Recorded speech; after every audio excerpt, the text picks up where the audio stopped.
Just very quickly, because before I disappear into three-letter acronyms, what is a local enterprise partnership? This is something that is a partnership between business-led, the local authorities, in this case, Worcestershire County Council and the districts. And really, it's about how do we create more jobs and business growth in Worcestershire. Not much of a challenge there, then. I couldn't resist putting these two guys up, and probably I couldn't resist putting the slightly bigger guy in the bigger picture, just to kind of highlight that.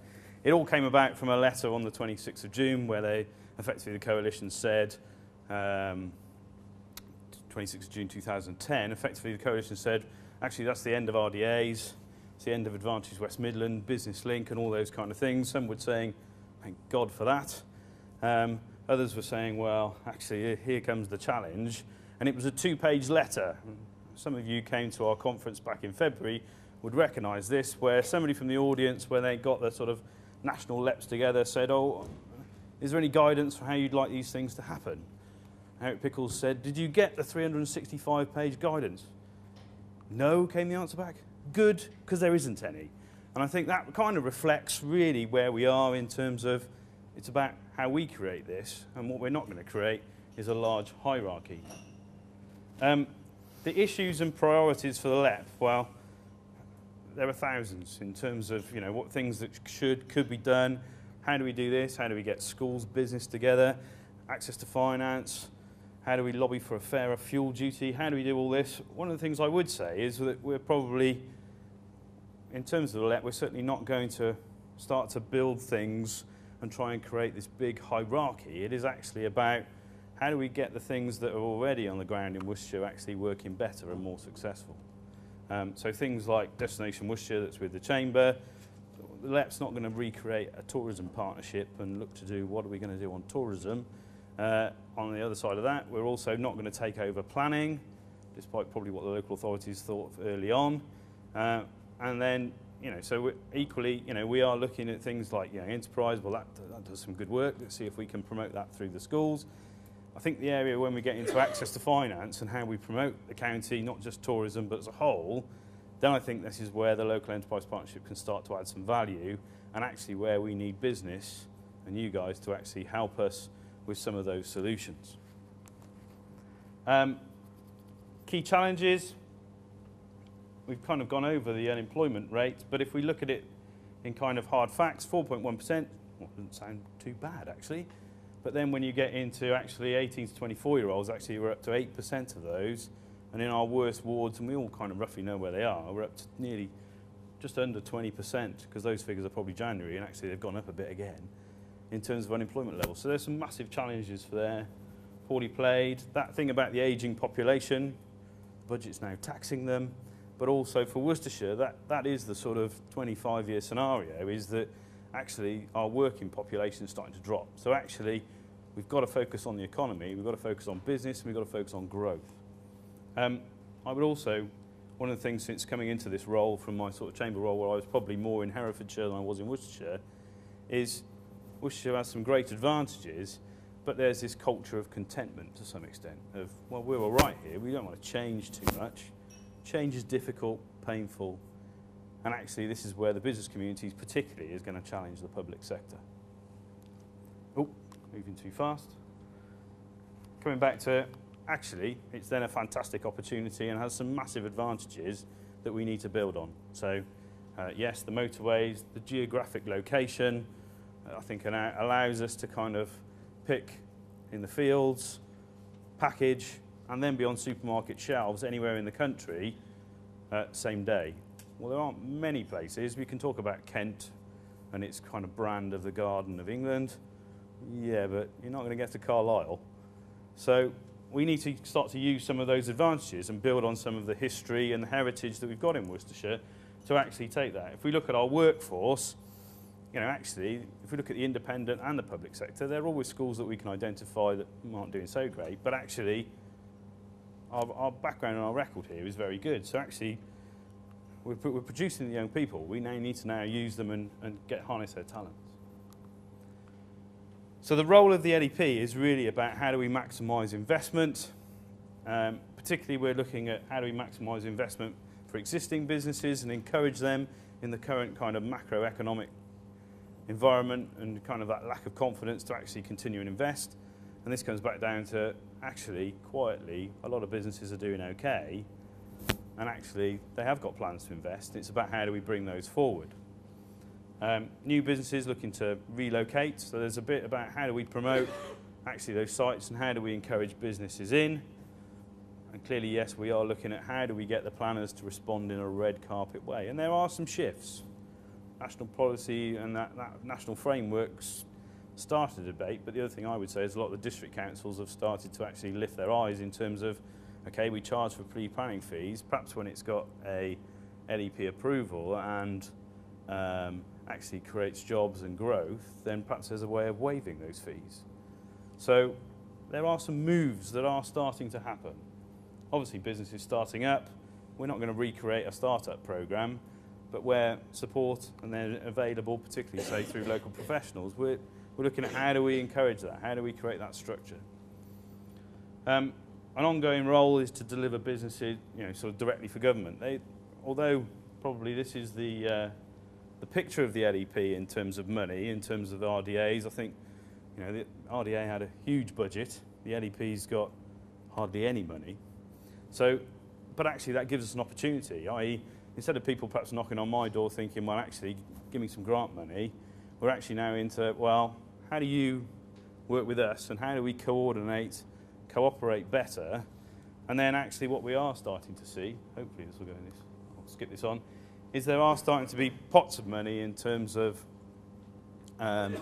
growing places, which actually in the budget was announced further. And in terms of the 3.8 million, which we're very much on capital side, so very much looking at how do we unlock schemes, we've actually been through a process and we've now got 4 projects which are linked there, which are now into sort of due diligence. So the cricket club and that hotel development, the fund's paying for the non-sexy stuff, it's about the highways changes and the flood alleviation, but nevertheless, that's what we're starting to look at. Hubert Link Road in Kidderminster, again, opening up that site for mixed use.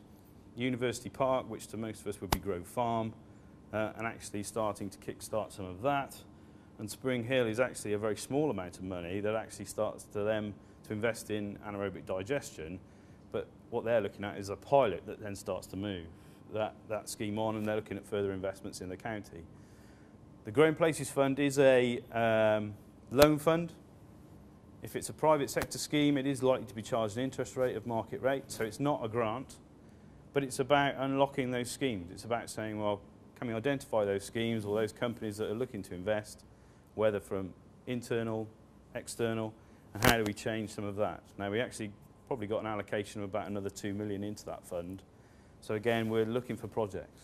So again, if you know any of your clients and your client base, certainly we're happy to start to talk to those. So I think this comes back down to, yes, the LEP hasn't got any money, but actually, as we start to make the case and build cases for what we need, that's how we can start to change things. Regional Growth Fund 3, a quick mention of that.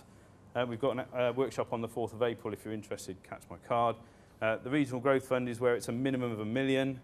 This is the government scheme that saw Worcester Tech Park come out of round 1, 17.8 million. And we saw a local company, Aeromet, was successful to the tune of $1 million for their 5 million expansion. So again, what we're looking for is any of those companies that, okay, the minimum threshold's $1 million, so you are looking at a relatively big investment. But again, any of those companies in Worcestershire, and since we've put that out, we've already had 5 or 6 that are saying, well, we're looking to expand, and we think, however, it is a competitive process and a competitive fund. Okay. Priority areas, I suppose this comes back down to, there's loads of things we could do, but actually where we're starting to focus is employment and skills, and we've set up an employment and skills board which is going to create a strategy. Sounds a bit public sector-ish, but actually we're getting back down to the world of skills is, I find it mystifying, and certainly as with my change policy hat on, it's an area I've tried to avoid, so it's interesting that the LEP's dragged me back into those areas. But actually, there is support for businesses to take on people. How do we navigate through that in a simpler way? That's what we're looking to achieve. We're not looking at how do we build programs for 10 years to kind of solve some of the skills issues. It's how do we get the existing support out to the businesses. Transport, coming back to consultations, and they're going to do it anyway. government announced that actually any major schemes were going to be devolved back down to Worcestershire. So certainly, but they want LEP input. So they want the private sector to say which are the schemes that you want to see that will unlock Worcestershire's congestion problem. And I think we can all think of them immediately, if not two spring to mind. So, but that qualification means actually we will get some money back down to look at those. Maybe matching it with Growing Places allows us to fix some of that, which then allows us to seek some investment. So those are some of the things we're up to. In terms of access to finance, there's been an initial meeting, but again, it's another area as Chamber policy, I've kind of steered away, but this time again, and again, we need the private sector. What we're not looking to do is take clients off. I think there's a kind of two dynamics here. One is looking at what finance is available, bank finance, non-bank finance, but on the other side is also how do we get our businesses into a good place so they're actually ready to pitch for the money? Because I think there's two dynamics. It's easy to point the fingers at the banks. Very easy. He's got his head down now, so that's fine. But very easy to point the fingers at the banks. But I think we've got to look as a business community as well to get our business plans, our propositions and our proposals in a format that actually makes it easier to say yes and invest, whether it's bank or non-bank funding. Finally, with investment, it's about, there's lots of people talking to lots of companies. There's exporting companies that go all over the world. We need to start promoting a single message to Worcestershire, and how we start to drive that through. We're at the early days of that, but certainly we're looking to capture any of those companies. Again, the LEPs, we've only got 3 staff, and I'm half-time, so that's 2.5 people. We're not looking to take these projects off people. What we're looking to do is identify them, find them, and push them through the system so we actually get that investment in Worcestershire. And John always says he can't find my contact details, so I thought I'd put them in lights. Thanks, Gary. Thank you very much. Great opportunities there. And I did pick up on one point, Gary, on one slide. It said about excellent transport links. We have. Does that exclude the railway? No, it doesn't actually.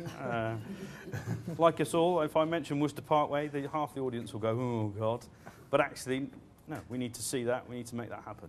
Okay. Thank you. Thanks, Gary. Thanks very much. Just to sum up now, I think it's been a very, as we've said, fairly bland budget, fairly straightforward, no real big surprises. I'm not sure it's particularly helped many of our clients. I think it will help some. It certainly will hinder a lot, but hopefully they'll sort out some of the other issues, and that will make life a lot easier for us all. But of course, what you have to remember is that, of course, the devil happens to be in the detail, and so I'm going off in a moment. There's 130 odd pages of the actual budget statement, so I'm off to read that today. It's either that or the sports pages of the Times, because I've missed football for the last couple of nights. I'd just like to say thank you to Gary, to Mike and to Chris for their input today. But most of all, thank you to all of you for listening. Thank you for coming, and I hope that you'll help us over the next 12 months raise some big money for Tax Year UK, which is, as we said at the start, is our charity of the year. Thank you very much, ladies and gentlemen.